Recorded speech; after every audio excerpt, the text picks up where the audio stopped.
بخت نصر بادشاہ ابتدا میں نہایت نیک بخت اور صالح تھا۔ حضرت زکریا علیہ السلام اور حضرت یحییٰ علیہ السلام کی نہایت اطاعت کرتا تھا۔ اتفاقاً اس نے ایک عورت سے نکاح کیا جس کے ہمراہ ایک لڑکی نہایت حسینہ و جمیلہ پہلے شوہر سے تھی۔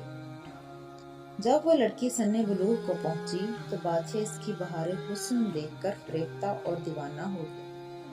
اس کی ماں کو پیغام دیا، وہ بہت خوش ہوئی، مگر دل میں اندیشہ کیا کہ بادشاہ پیغمبروں کا مطیع فرمان ہے اور نکاح اللہ کے پیغمبر کی شریعت کے خلاف ہے، وہ کیوں اس کام کی اجازت دیں گے؟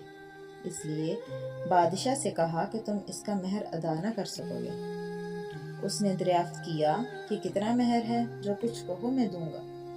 عورت نے کہا، اس کا مہر تمہارے دونوں پیغمبروں کا سر ہے، اگر تم یہ مہر ادا کر سکو تو لڑکی حاضر ہے، ورنہ اس کا نام مت لو۔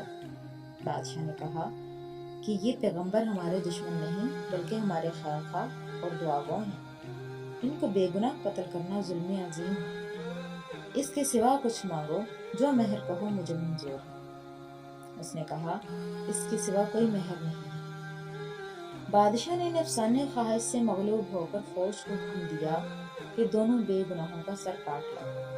حکم کے بموجب سپاہیوں نے جا کر پہلے حضرت یحییٰ علیہ السلام کو بیت المقدس میں قتل کیا اور حضرت زکریا علیہ السلام یہ حال دیکھ کر جنگل کی طرف بھاگ نکلے۔ فوج پیچھے ہوئی اور شیطان نے ان کی رہنمائی کی۔ جب سپاہیوں نے آ دبایا اور گھیر لیا تو حضرت زکریا علیہ السلام نے ایک درخت سے التجا کی کہ مجھ کو اس وقت پناہ دے دو۔ وہ درخت پھٹ گیا، یہ اس کے اندر سما گئے، وہ پھر بند ہو گیا، لیکن قدرے کپڑا باہر رہ گیا۔ فوج متحیر ہوئی کہ کہاں غائب ہو گئے۔ شیطان نے نشان دیا کہ اس درخت کے اندر ہے اور یہ کپڑا ان کے موجود ہونے کی علامت ہے۔ پھر شیطان نے آرا کی ترکیب بتلائی، درخت چیرا گیا۔ جب نوبت آرا کے سر تک پہنچی تو حضرت زکریا علیہ السلام نے سسکی بھری۔ حکم الہی نازل ہوا، اگر اف کرو گے تو پیغمبری سے خارج کر دیے جاؤ۔ تم نے غیر سے کیوں پناہ مانگی؟ اگر ہم سے التجا کرتے تو کیا ہم پناہ نہیں دے سکتے تھے؟ اب اس کا مزہ چکھو اور چپ چاپ سر پر آرا چلنے دو۔ غرض یہ کہ سر سے پاؤں تک جسم چیرا گیا اور حضرت زکریا علیہ السلام نے دم نہ مارا۔ جب دونوں پیغمبر اس بے دردی سے قتل ہوئے تو غضب الہی نازل ہوا۔ دن تاریک ہو گیا، ایک بادشاہ فوج کو لے کر چڑھا اور اس شہر کے باشندوں کو گرفتار کر لیا۔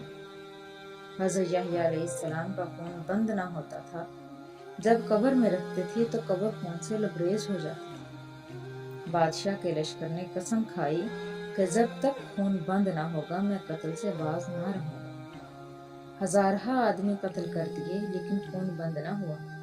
اس وقت ایک شخص حضرت یحییٰ علیہ السلام کی لاش پر آیا اور کہا کہ تم پیغمبر ہو یا ظالم؟ ایک خون کے بدلے میں 1000 آدمی قتل ہو چکے، اب کیا سارے جہان کو قتل کراؤ گے؟ اتنا کہنا تھا کہ خون بند ہو گیا۔